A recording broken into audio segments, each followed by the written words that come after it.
one day in 1992, I was sitting at my desk, and I wrote about this in my book in more detail. And Michael calls, and he's like, who is this? And I said, it's Shauna. And he said, hi, I just wrote a song. I'm wondering if I give you the lyrics, can you write them down for me and type them up and then get them to Sony somehow? And I was like, oh, okay, yeah. I'll give them to Sandy and he can send them to Sony. Sandy was his manager, my boss, Sandy Gallen. And I said, but are you sure you want me to do it? Because, I was just the receptionist. I didn't take dictation. I was afraid to even deal with the clients at any sort of, intricate manner than just answering the calls and transferring them. And here Michael Jackson, their biggest client, is asking me to type up, his dictation that he's reading to me. That's a pretty big job. I was so nervous. I was like, Michael, are you sure you want me to? Because I thought he had gotten it wrong. He thought he was calling Sandy's assistant or something. So I said, are you sure you want me to do it? I could sell these lyrics to DeBarge. So he was like, no, I want you to do it. And no one else, if that's okay. No. I said, well, okay, sure. So he wanted me specifically to sit on the phone with him and, go over these lyrics with him. So, and mind you, I'm at the front desk, so calls are always coming in constantly. So I was like, well, this is Michael. I'm going to forget about Dolly Parton that's calling on the other line, and who knows, God might be calling on the other line, but who cares?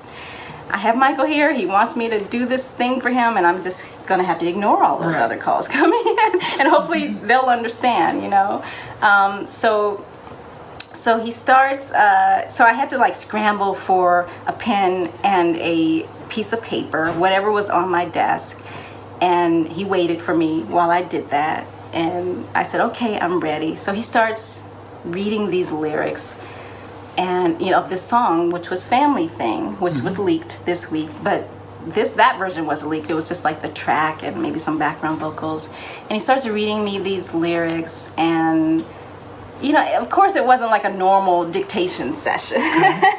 He would I don't know what he was doing, but he was kind of singing and working it out. He was, he would repeat things and repeat certain lines that were kind of, it could be a double entendre. Oh my! And then I would write them down and then I'd say, okay, I'm ready for the next line, Michael. And then he wasn't just putting the moves on you? You sure he wasn't just trying to hypnotize you? Some kind of. I do wonder what was going on, but Deepak Chopra on the next level. I'm gonna do a mantra and put a mantra in your head. Right. So. He would, so I'd be like, okay, I have that line, Michael, you can go to the next one. And then he'd just be quiet. And all I could hear was him breathing. And I was like... I'm getting a completely different story from you than the story. I didn't know what was going on. So I would have to, in my mind, I was thinking, should I say, did you hear me? I said I was ready for the next line. I'm picturing him in a robe. Oh, no. Just kind of... So he's breathing and chewing gum. All I could hear was him chewing gum very loudly.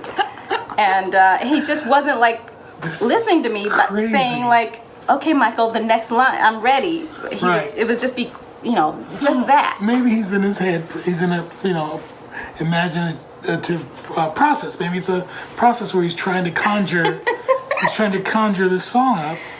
I don't know what it was. I mean, the song I think was already written, which I'll get into after this. But I think at the same time he was sort of I don't know, changing up lines and sort of as he was saying them, it was he was bouncing it off of me. Okay. And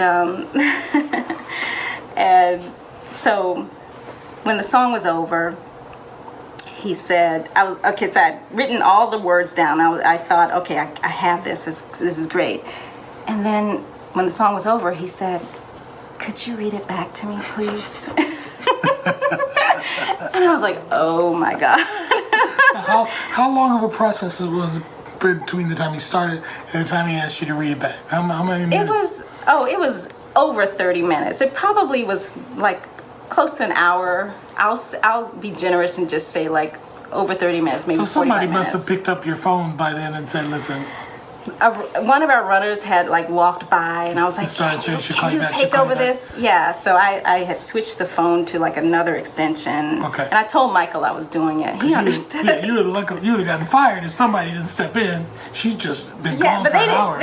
they knew. I mean, it was knew? Michael. They were like, "We don't care if Jesus is calling. It's fine. You're getting this song from Mike." Okay. Because Michael had, before he launched into this dictation with me, he told me that Sony had been pressuring him to get this song to them. Okay. So he said, Sony's been pressuring me to get this song. I've finally written it, and here it is. If you could, write these down for me and get it to them, I would be so appreciative. Okay. So that's what that was about. So Sandy Gallen, his manager, was very happy to, finally have this song from Michael. Because he had this short film already set up with Stephen King, that this song was supposed to be like the main song for, and it was supposed to be the theme song for Addams Family Values. So this was a big deal. Okay. So anyway, so he says, "Can you read it back to me, please?" And I was so nervous. I was like, in my mind, I was thinking, "Oh my God, I'm gonna have to sit here and read this whole song with all these sort of, suggestive lines back to Michael." And I was so innocent then. I was like 22, something like that, 22, 23. So I was like, "Oh, okay, well, here's my chance. I have Michael as my audience. I'm gonna do it the best that I can." So I put on the sexiest voice I could ruffle up. And I said, "Okay." And so I started reading line for line, and I was like repeating the same lines that he had repeated, because he would repeat like 2 or 3 times over the more suggestive lines, and I did the same thing. And guess what? I brought those lyrics with me here today. This is my surprise.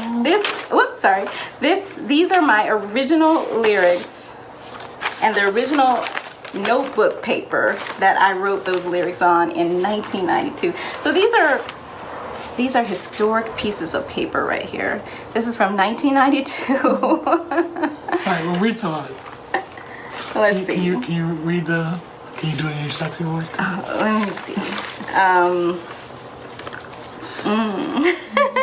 Okay, here's one. Go ahead. "Squeeze the trigger till I'm dead. The blood's running good and red, and the pain is quite enormous. Well, so I wouldn't be human if I laid here and ignored this, but I'm hard as nails." Oh my. So that was, yeah, so I had Michael, sing these things to me on the phone, and I had to say those lines. And as you can see, it's like, it's 2 notebook papers of those kind of lyrics. Sorry, I keep hitting the microphone. It's Sorry okay. if it keeps hitting.